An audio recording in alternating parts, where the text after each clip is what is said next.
Hey everybody, so here is an example of how to share your wireframing that you've created for the Hawking College bookstore with me. So this is your particular wireframe that you've created. This obviously isn't that, this is something else, but just to show you. So you would click share, and then you would find someone, or you can just use this link. Either way, if you can't find me, you can just use this link. And copy link.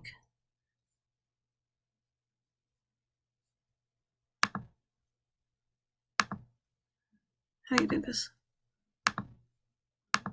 So it looks like the link is copied. I can't really tell. Let's see. Yeah.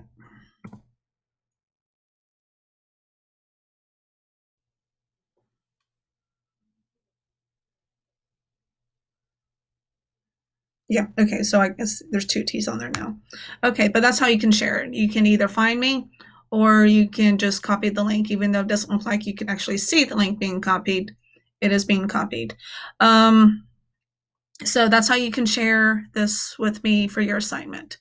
And let me know if you have any questions. Thank you.